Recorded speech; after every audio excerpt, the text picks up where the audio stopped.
So let me just give you a little bit of advice if I was you and wanted to have a career in tech.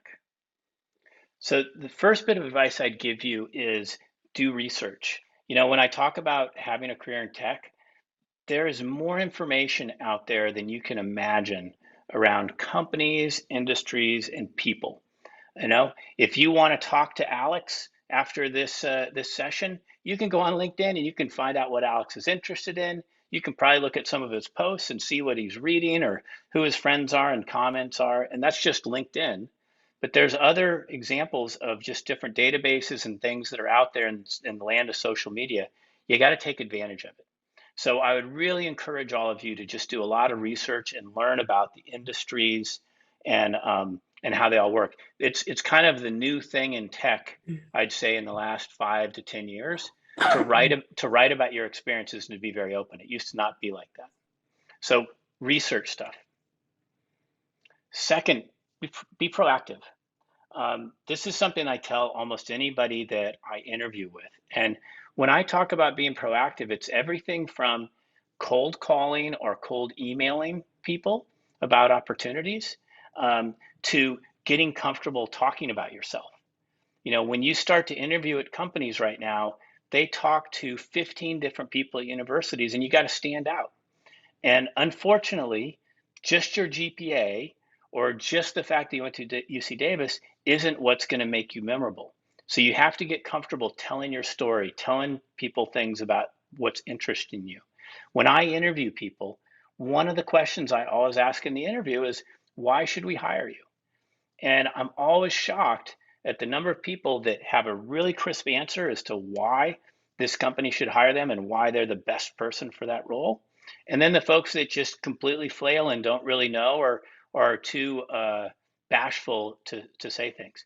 And look, I remember when I was a student, it's uncomfortable. It's not something that you do when you're graduating like you are, but you just have to get comfortable with it. You have to get comfortable being supremely self-confident and being able to tell your story so that people remember who you are. Does that make sense? Alex, you agree? I think I remember talking to you, Alex, when we were investing in you. Yeah, absolutely, 100%. I think it's really important to do research and really understand kind of what's going on in the space, and really figure out how to sell yourself to investors, potential people who might join your company, and any stakeholders you might work with. Okay, so the other one is just network. We talked a little bit about this around the research, but today in the tech world, most of the hiring is done through networks. So I'll take Cosino, for example. Everything from the hiring that we do to the portfolios we invest in, we like to get referrals. So if I'm able to call up Dawn and ask about one of the students and she remembers the student and can vouch for them and say how wonderful they are, that goes so much further than interviews or reading someone's resume. So you as a student, kind of it has to fall on you to network and reach out to people. And one thing I want to give you confidence of, no one that's in the tech world is going to think it's a bad thing for you to try to network with them. You're all students. You're at the start of your career.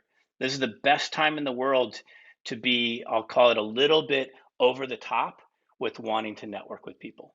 People are going to give you a break for that. Bettye, anything you want to add there around networking?